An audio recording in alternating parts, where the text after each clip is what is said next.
India south আফ্রিকার match এখনো চলছে। সাউথ আফ্রিকা মাত্র 270 অল আউট হয়েছে। মানে যখন ম্যাচটা চলছিল আমি একসঙ্গেই দেখছিলাম, মনে হচ্ছিল যে 350 প্লাস হয়ে যাবে। এবং ইনফ্যাক্ট আগের দুটো ম্যাচের 4টা ইনিংসে কিন্তু 350-র কাছাকাছি রান হয়েছে, 350-র বেশি রান হয়েছে। আগের ম্যাচটায় 359 চেস করে সাউথ আফ্রিকা জিতেছে।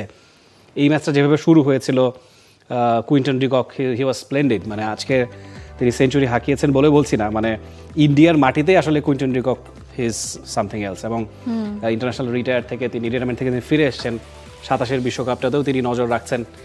এইটা মানে বলে দেয় আসলে South Africa is a very strong team, কিন্তু Indian bowlers were better today.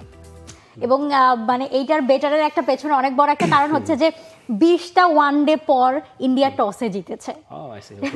So এইটা ইন্ডিয়াকে আজকে অনেক বেশি এগিয়ে রেখেছে। কারণ আপনি আগের ম্যাচগুলোতে দেখেন যে প্রথম ম্যাচে সাউথ আফ্রিকা মানে চেস করে কিন্তু প্রায় কাছে চলে গিয়েছিল, সেকেন্ড ম্যাচেও তাই হয়েছে, জিতেছে তারা। প্রিমিয়াম হেজেলনাট ফ্লেভারে পোলার কার্নিভাল হেজেলনাট আইসক্রিম। পোলার, মন ভালো থাক। সো থার্ড ম্যাচেও সেরকমই কিছু একটা হতে পারতো। ব্যাক অফ দ্য মাইন্ড যদি আসলে সাউথ আফ্রিকার ওই টস হারাটা অনেকটা ফ্যাক্ট হয়ে দাঁড়িয়েছে। KL রাহুল থেকে শুরু করে সবাই প্রচন্ড রকম খুশি ছিল যে ইন্ডিয়া টানা 20টা ওয়ানডেতে টস হারার পর ফাইনালি জিতেছে।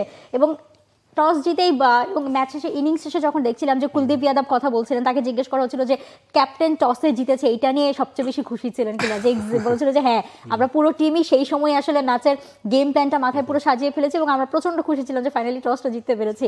তো ওই টস জিতে বোলিং এটা ইন্ডিয়ার জন্য আসলে কাজে দিয়েছে এবং যেভাবে প্ল্যানিংটা করেছেন সেই প্ল্যানিংটা ফাইনালি মানে এক্সিকিউট করতে পেরেছেন। এবং আমরা অফ এয়ারে বলছিলাম যে এইডেন মার্করাম আজকে পর মানে এত দেরিতে 5 নম্বরে নেমেও সলিড একটা জায়গা সময় ছিল, মানে হ্যাঁ মানে সাউথ আফ্রিকা ইনিংসের জন্য তখন সলিড একটা সময় ছিল যে এইডেন মার্করাম যদি কিছুটা মানে ইনক্লুড করতে পারতেন তাহলে আসলে 300 ছাড়াতো সাউথ আফ্রিকার ইনিংসটা। ডেফিনেটলি আমি জানি না কেন এই সাফল্যটা হয়েছে, এবং আমার কাছে মনে হয় সাউথ আফ্রিকার অলিখিত যে ফাইনালটায় মুখোমুখি হয়েছে 1-1 যেহেতু সমতা আছে, আমার মনে হয় India is going to rock. এবং আমার কাছে মনে হয় Virat Kohli back to back century করেছেন, হয়তো বা দর্শকরা ওয়েট করবেন যে ব্যাক টু ব্যাক 3টা সেঞ্চুরি না হয়। আজকে বিরাট কোহলি সেঞ্চুরির জন্য তো একটু টার্গেট দেওয়া দরকার ছিল সাউথ আফ্রিকা, আরো কিছু।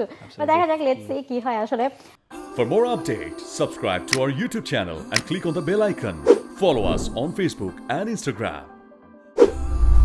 Download T-Sports app to enjoy exciting games and highlights.